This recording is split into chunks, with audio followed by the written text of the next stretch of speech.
Moving forward with our program, we have a very special session on behalf of Heartfulness lined up for you all. We will now delve into the theme of peace, an individual transformation that begins from within.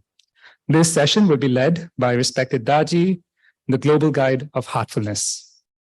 He's been variously described as a change maker, an environmentalist, and a spiritual teacher, but I simply know him as my spiritual master.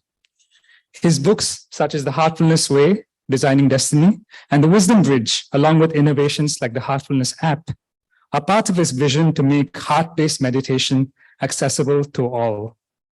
He's also central to the project of Kanha, Shanti, Vanam in India, the world's largest meditation center, hosting over 100,000 people over 1,400 acres in newly afforested land.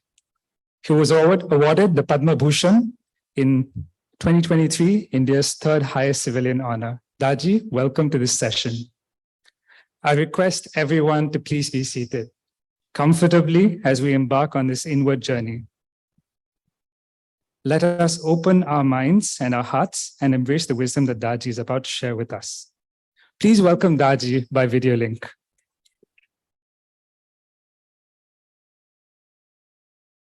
Welcome, Daaji. Today we've heard from eminent religious leaders in Singapore like Imam Habib Hassan, the Venerable Chung De, as well as our guest of honor. I invite you now to take us and give us your perspective on how yoga and meditation can support us in our inner transformation for peace.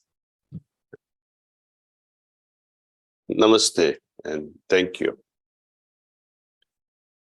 Most respected Minister of State, Honorable Muhammad Faisal Ibrahim, Imam Habib Hassan, Venerable Chung De, Mr. Hanif, who seeded the initial idea of Peace Conference and helped to pull various resources from its organization. Honorable leaders of various faiths present here today, and very distinguished guests, members, thank you. Many droplets, many rivulets come together and make an ocean. Often at an individual level, we wonder, how am I going to bring about this ocean of peace in the world, in the universe? We all talk of world peace, universal peace. But how can we attain that unless and until each individual has peace within? If I personally don't have peace within myself, how does it matter even if the entire world has peace? So what matters is we begin with what we have and what we don't have. We have to analyze, introspect, what is the cause of disturbance within me? Is it materialistic? Is it psychological? Is it emotional? Am I being disturbed because of certain lack or certain excess? One wonders what sort of excesses can create disturbance within. How do I lose the harmony within? How do I become irritated and angry? Things like that. So fundamental thing one needs before we can perfect and transform ourselves as a better human being is the ability to have correct thinking. That is the first step. Unless and until one develops correct thinking, you cannot embark on a journey of understanding neither yourself nor others. So the journey of transformation, journey of personal peace begins with this inner introspection, and that demands correct thinking. Correct thinking will lead to perhaps right understanding.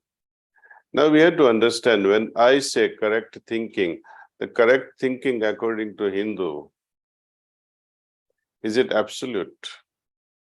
According to a Muslim, They will always think that my thinking is the correct, the thinking of others is wrong. So where do we draw a line between correct thinking and incorrect thinking, right understanding and wrong understanding, honest approach to life and dishonest approach to life? All the negative aspects of this wrong thinking, wrong understanding, dishonest approach to life brings only disturbance within. So now we are coming to one fundamental thing. Whatsoever I do, whatsoever I think, whatsoever may be the attitude in my heart, does it give me peace? Or am I whitewashing it because of my religious conditioning? Biggest problem has always been religions and misunderstanding of religions. I was very happy to listen to Honorable Minister saying that if you are Islam, faith of Islam, immerse yourself in understanding what Islam is truly all about. In a real sense, if you are a Buddhist, try to understand what it means by Buddhahood, what it means by Taoism, what it means by being a Sikh. All religion demands one common thing. Are you, first of all, a human being? Physically, yes. But do we have that humanness within us? And humanity demands humanness based on this correct thinking and right understanding and honest approach to life. One can whitewash its consciousness and say, I'm doing a right thing, but deep down within yourself, though you might think that I have killed so many people who don't believe in my belief, but in the heart of your heart, you will always be disturbed. So this is a most fundamental thing, see, that to follow my heart demands some level of courage. I have to transcend the religion itself. And how can I transcend the religion when I have become the slave of wrong understanding and wrong thinking and wrong approach to the religious thing? Then you bring about only the disturbance and you separate one human being from another human being. And time and often it has been shown, the world has seen that most religious wars are the culprits. It's a product of superiority. Some religions believe that we are much superior than others. Then you have not understood your religion at all.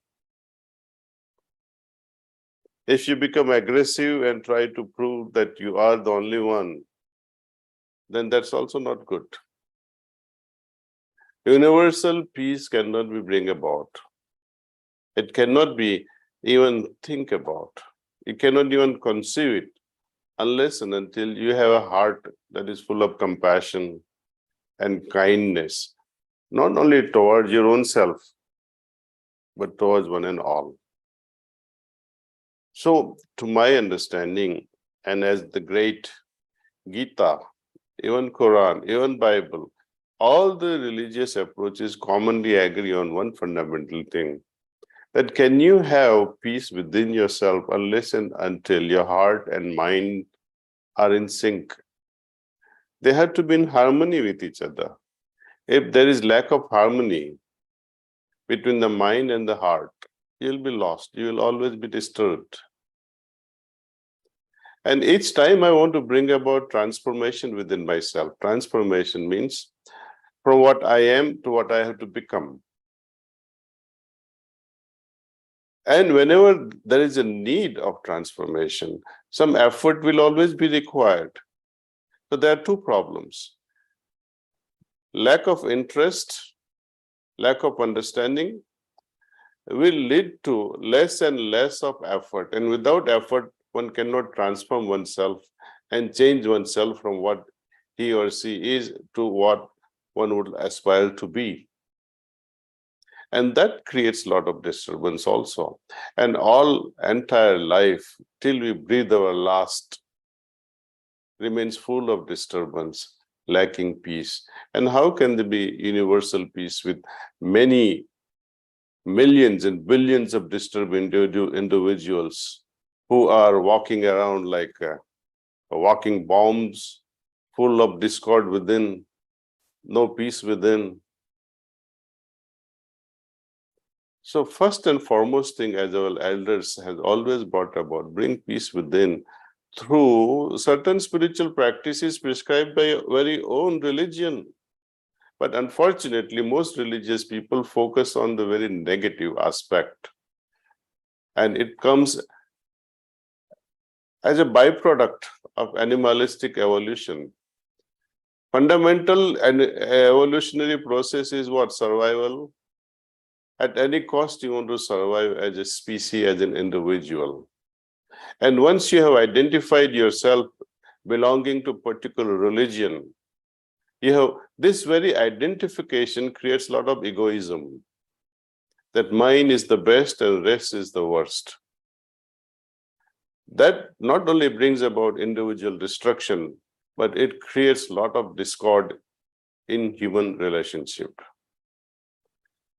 So, religion, wrongly understood, is the main culprit of bringing so many wars from time immemorial.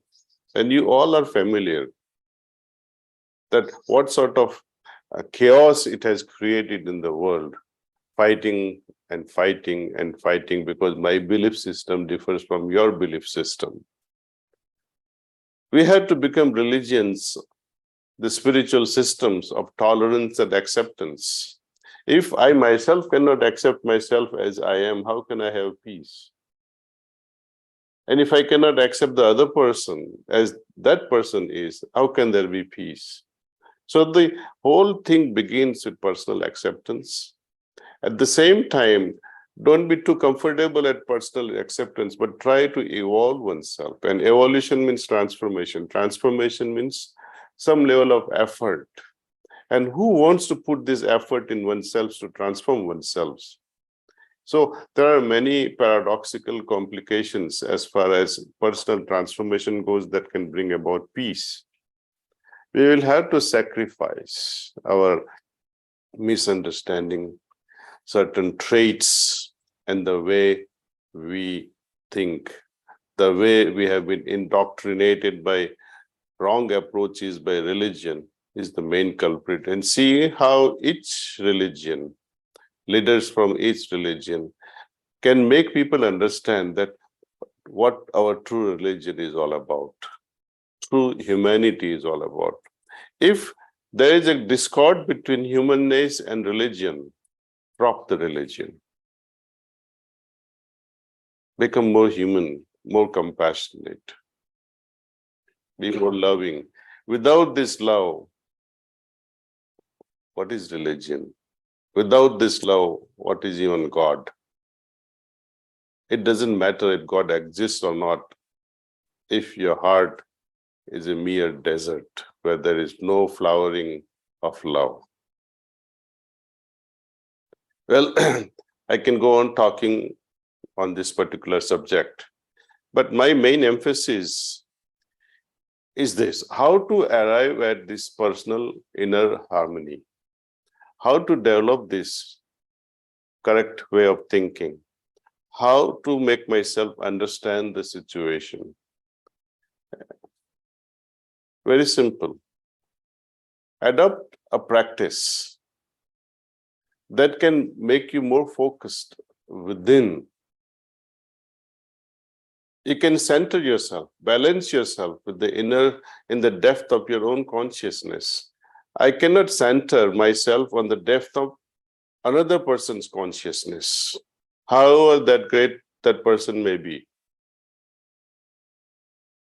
Even if the biggest soul on the planet can guide me, yet I'll have to refer it to my heart, yet I'll have to refer it to the depths of my heart.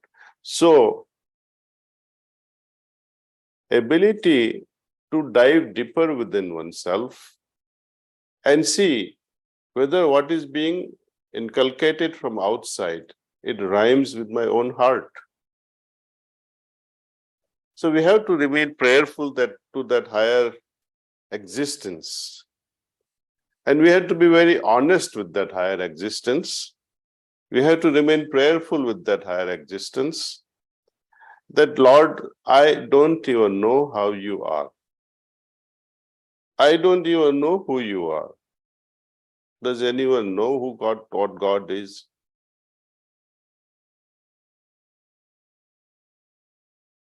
We all fight for the representatives of gods or sons of gods or the preachers from above. But how many of us know that every person, be it Prophet Muhammad, be it Guru Nanak Sahib, be it Krishna, be it Lord Jesus Christ, be it Moses, all of them, without an acceptance, accept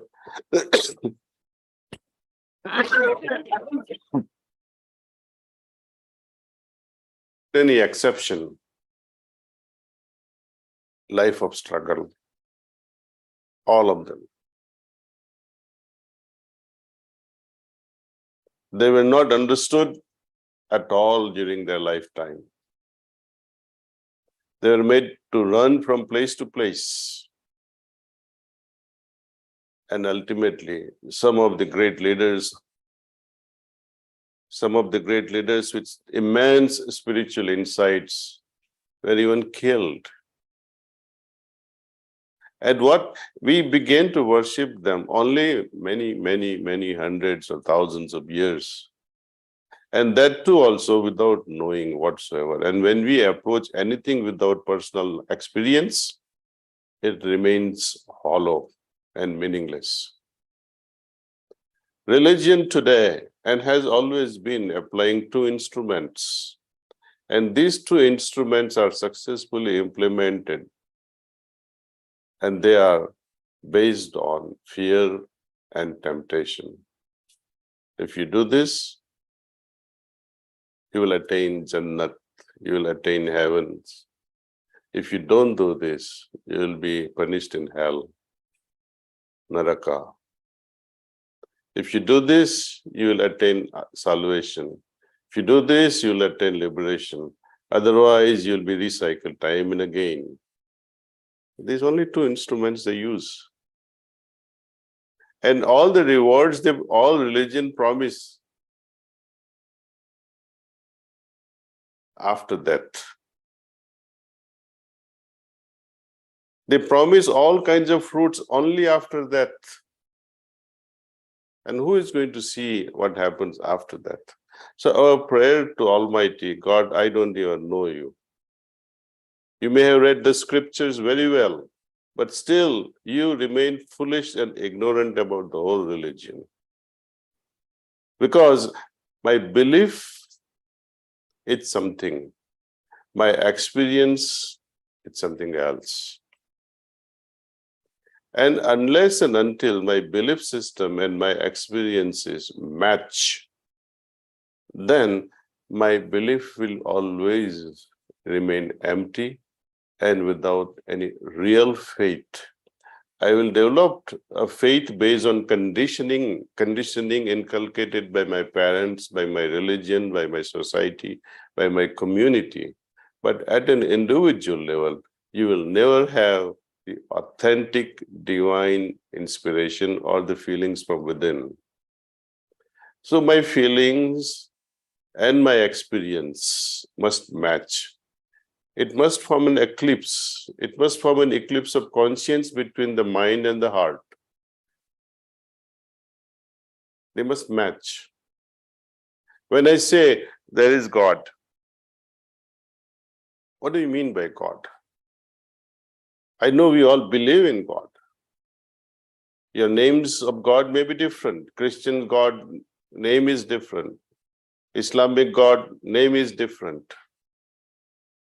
We recognize as human beings with names. When I say I believe in Allah, means you are labeled as so and so. When I believe in Nirvana and Buddhism, you are labeled as Buddhist. But what is that ultimate nirvana? What is that ultimate state which Islam talks about? What is the ultimate state which Hindu speaks about? Or a Sikh speaks about? To me, personally, I feel all religions, when we talk about the ultimate state, if you have really experienced the ultimate state, then we'll keep quiet. Because from the ultimate top consciousness, what they experienced, the leaders of every religion, what they experienced will match. When I am in top of the Everest, and when I see the horizon from that top,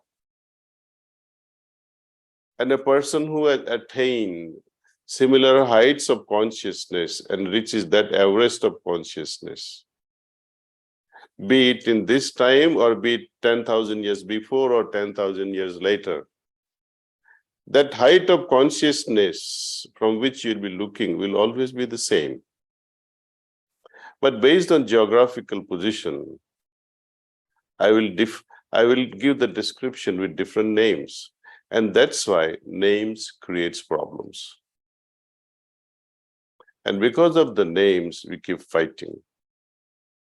Because of these names, it creates differences. And because of these differences, we lack peace. And this peace is also because of lack of understanding, lack of experiencing.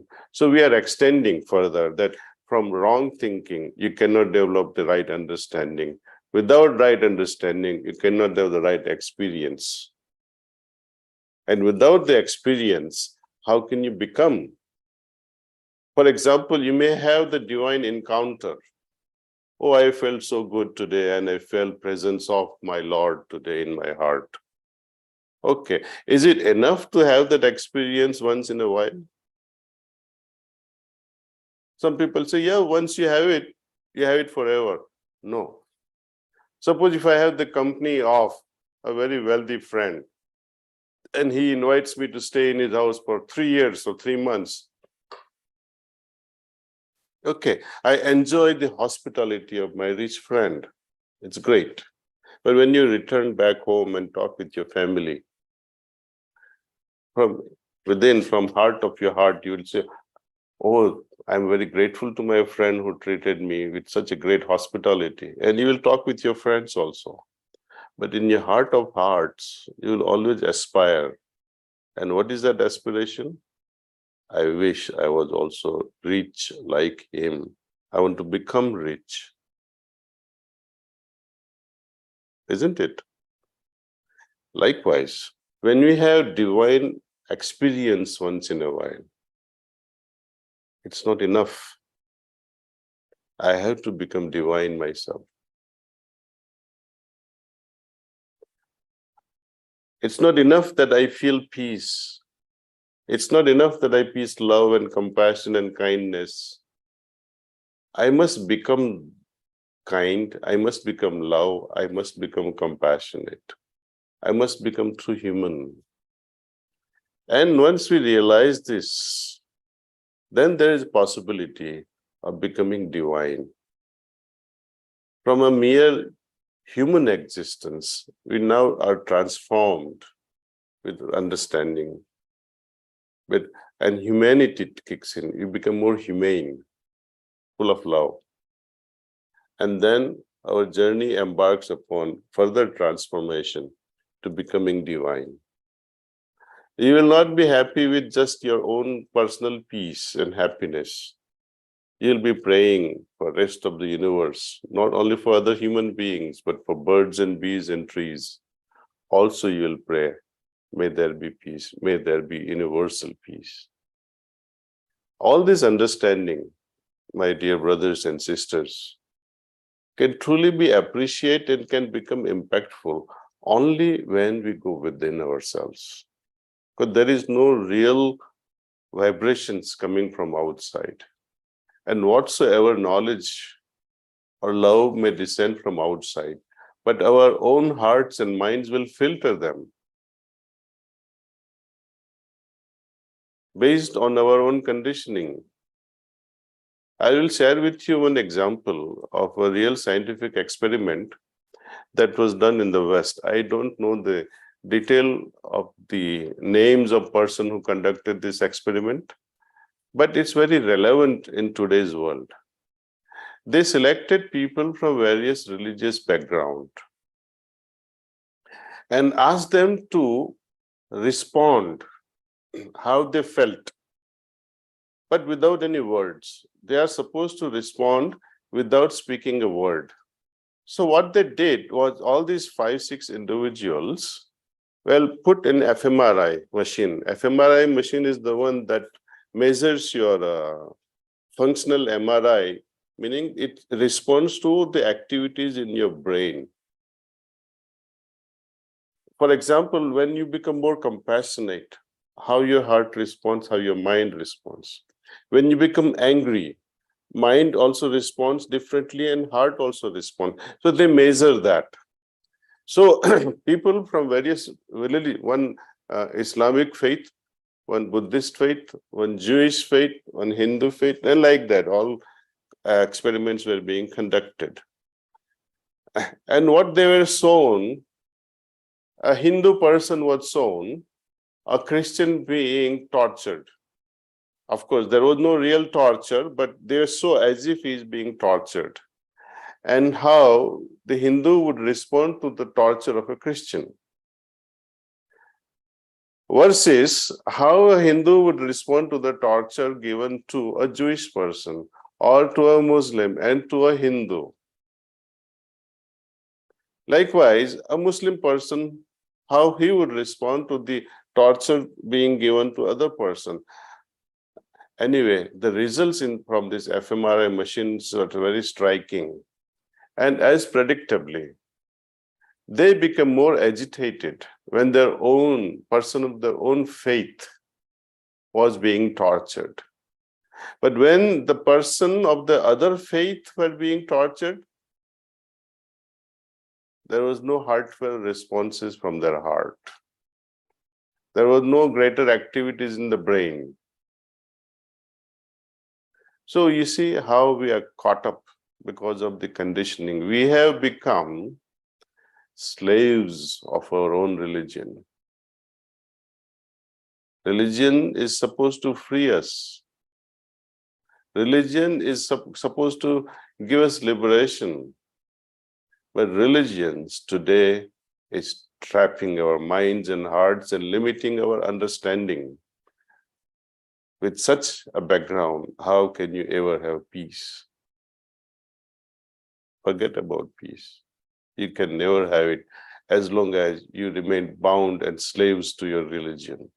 Go beyond, meaning have the correct understanding of what your religion is all about. Embrace it. Embrace the essence of it. Embrace the love aspect of it, peace aspect of it. And every religion is fundamentally all about compassion, love, peace. If that is lacking, you are not religious. Religious heart is sensitized with all this positive. Religious heart cannot tolerate any negative. Even a child understands what the heart speaks about. Even a 2-year toddler, when he drops the bottle of milk from his hands, understands that something went wrong. The baby begins to cry by mistake that bottle is dropped. The heart knows what is right, what is wrong. But the conditioning indoctrinated by religions and communities has hardened our hearts. And that stops us from seeing correctly. The filters created by religions are the most dangerous. Dissolve those filters and see with perfect 20/20 vision. As I was saying, that I get carried away with these things, but what I like to offer is a practical approach, how to listen to the heart. Can I listen to my heart with all the filters that I've been indoctrinated within myself? Never. I have to first remove these filters, and filter of prejudice is the number one. So I had to pray to God. The religion that I follow, God, I don't even know whether it is right or wrong. I've been taught by my parents, by my books and by community, but please help me. I need to experience you in my heart. I'm begging you, my Lord, please help me.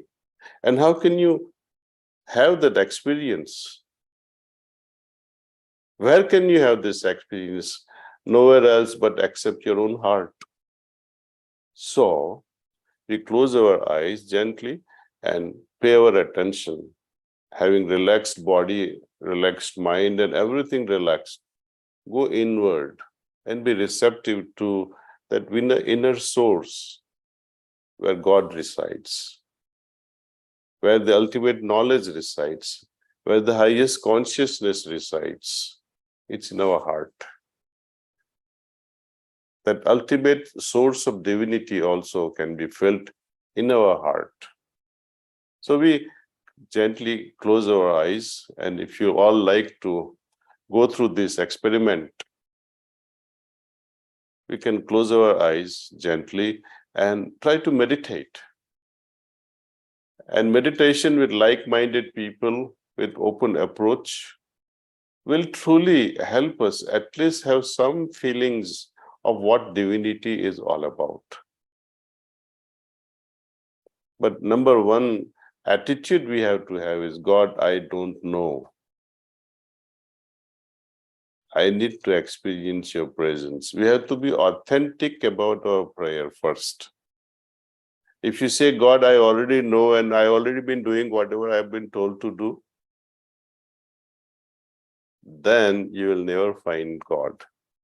Never, ever. Because your God is very much fixated, and God can never be fixated, he being an infinite entity. I cannot jail him in my own consciousness of a belief system. Go beyond it. So that's how we begin meditation.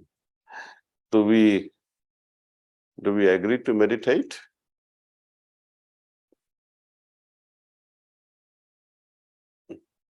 Please raise your hands, those who like to meditate today.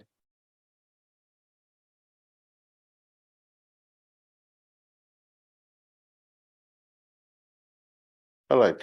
So, my friends, those who like to meditate, let's join. I'll take about 10-15 minutes, and gently keep your eyes closed. And with this prayerful attitude that, my dear God, I'd like to feel your presence in my heart. Please help me. And invite his presence in your heart. And when I say that's all, you open your eyes. Let's all meditate now.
That's all.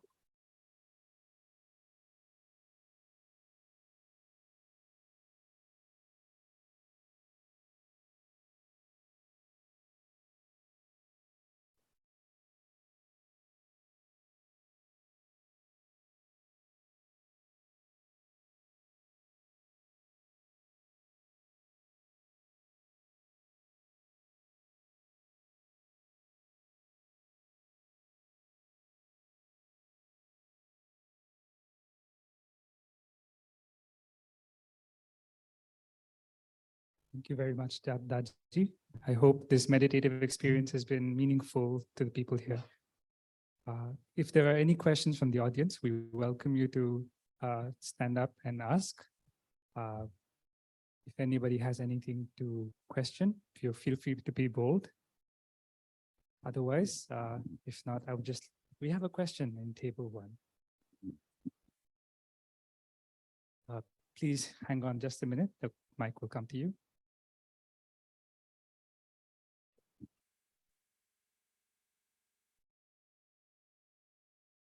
I'm Chan from Heartfulness Singapore. I want to ask the Daaji, what happens if a person doesn't believe in God? Like Buddhism has got no God. So how does that, how do you reconcile your meditation with that type of beliefs? Belief is not really required in the field of spirituality. Belief is a product of your own experience. When Lord Buddha attained the state of nirvana, it was like the final explosion of consciousness within. Did he believe in God before? Maybe, maybe not.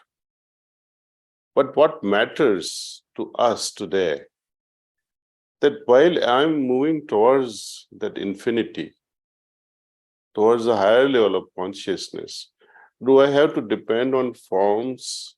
No. I don't have to depend on anything whatsoever. Because dependency means slavery.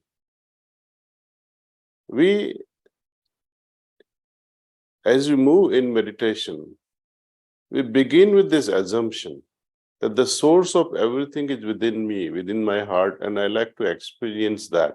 And based on the experience, as we meditate more and more, there will be incremental awareness, incremental experiences, and based on that experiences, we seem to evolve with our consciousness, and we rise step by step into the sky of super consciousness, which generally people talk about by giving names, gods and goddesses, etc. Whether you give a name or you don't give a name, it remains the same. Whether you recognize the sky or you don't. What do you understand when you say this is the sky?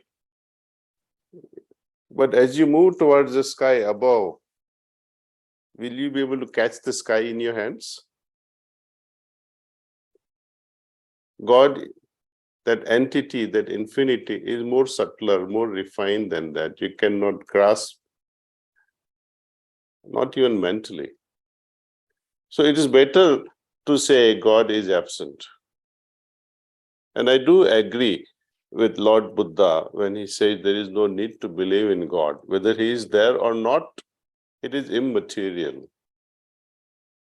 I am here. What do I have to do to experience the highest consciousness? And live alone, even if God was there, and when it is infinite, with your limited mind, you cannot even feel, even if he's present. So best to start with, I don't know whether you're there or not. It's an honest approach. A believer says God is there. On what ground are you saying that he is there? And a non-believer says God is not there. Why would you take such an assumption? Maybe he is there, and maybe he's not there. So we meditate either to prove the presence or disprove the presence. It's your own personal experience that will tell you. Don't borrow the knowledge from the religions. Prove it to yourself. Approach divinity with a scientific bent of mind, and then you will be able to understand it better. I think we have a question at the back of the room.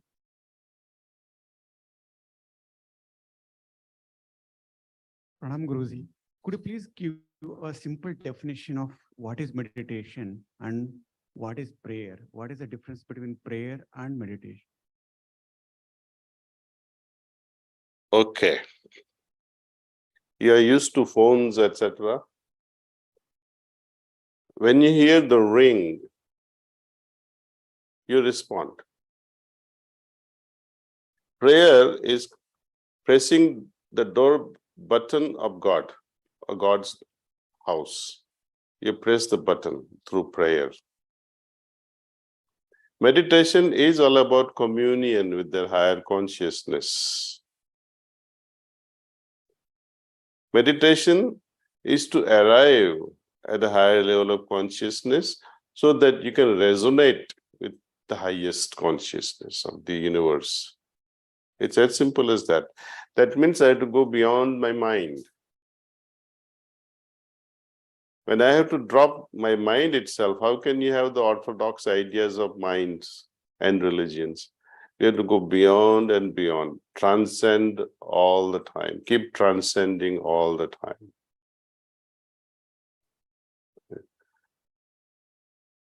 Meditation is to receive. Prayer is to request. Just as we made a simple prayer before we began meditation, our prayer was very simple, of a common man. That, my Lord, I don't even know you, whether you are there or not, but if you are there, I like to feel your presence. And if I don't experience, I conclude you are absent.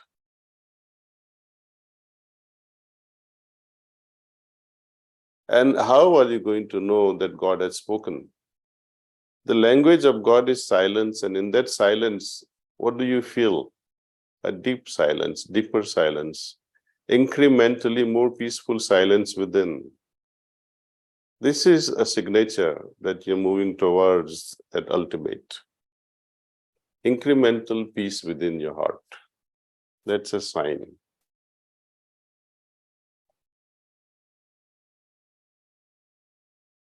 And meditation brings about that incremental peace.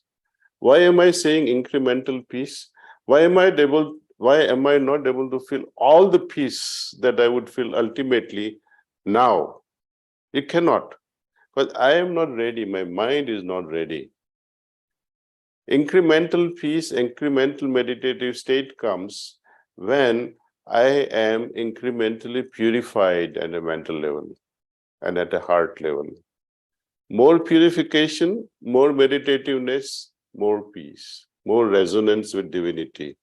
And ultimately, complete purity means raindrops falling in the ocean becomes the ocean. Like that. If the raindrops were not raindrops, and instead of that, the oil drops were falling in the ocean, it is not going to become the part of the ocean. It will float infinitely. So if I have to merge, if I am the raindrop and I have to merge with the ocean, my nature as a drop must become like that of the ocean. And here we're talking of divinity. My nature at a human level and that nature of divinity must match, must resonate, must have the same level of purity. Only then we can match, and only then we can merge and become one. It's not enough to know, it's not enough to love, it is to become one.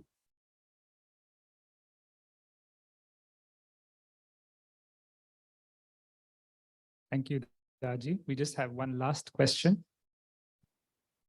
Sure. Namaste, Daaji. My name is Kishore. I mean, I'm getting introduced to the world of meditation, and I heard my consciousness was always about meditate via mind, but I see heartfulness is all about meditate via heart. So I have two questions. Is there a difference between meditating via heart versus meditating via mind?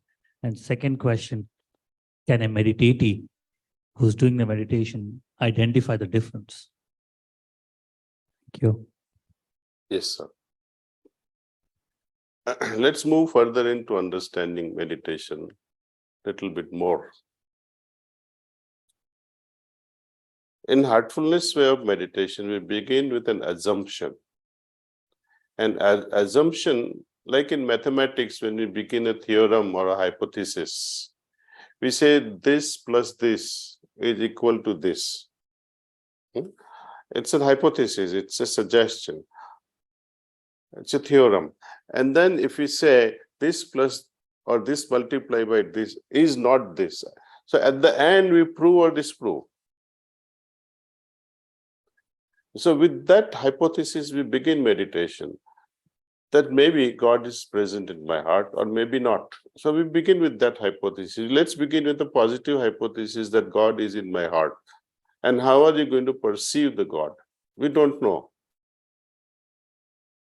So we begin with the very simple idea that let it be present in my heart and let's see what happens. So we begin with this hypothesis, which is a way of thinking. Now, when this thinking becomes a feeling or experience, then you have moved away from a bare thought into an experience. Thought is a belief system. It is all about religion. Meditation is all about experiences. Experiencing the presence. And that experience cannot be felt with the mind. Mind's function is to think. Though I may begin my meditation with a thought beginning from my mind, but ultimately it is the heart that will experience.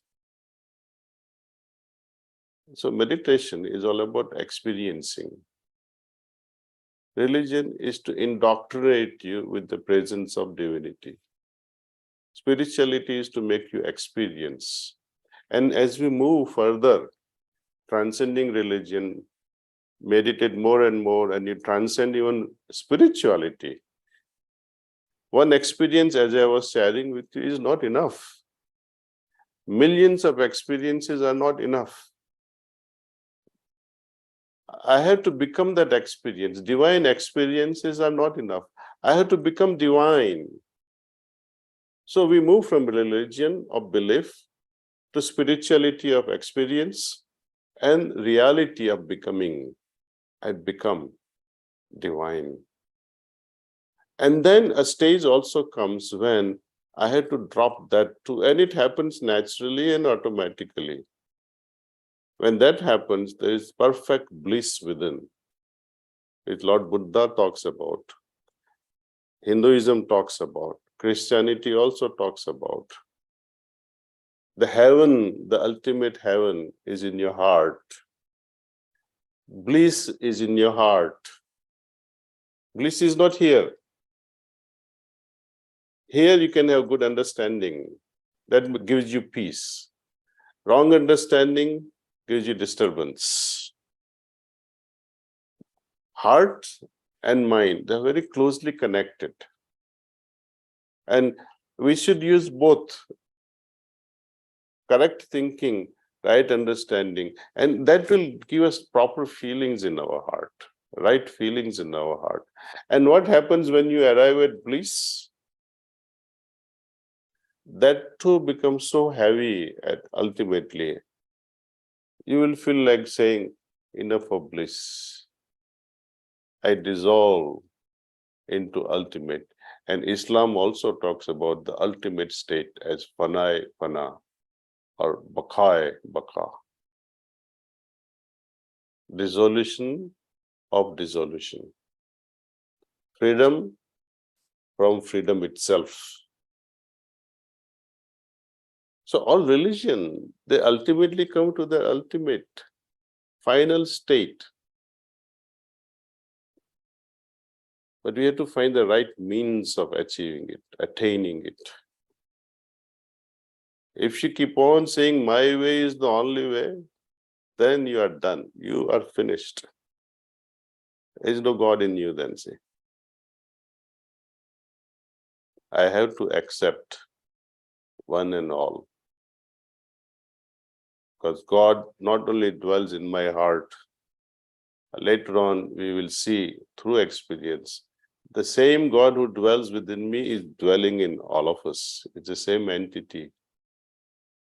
And that is also an experience. It's not just a belief system. Then where is the enmity there? Where is the fight afterward? So we have to take a great step if humanity has to evolve and become one unit. This experience is a must.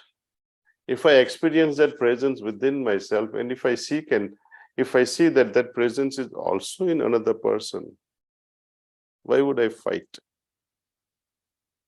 There will only be love. Let's not make it a theory. Let's all experience it. And this happens through daily practice of meditation. I'm telling you, time and again, without meditation, there is no right thinking. Without right thinking, there is no right understanding. And without right understanding, you can never have harmony within or without. Period.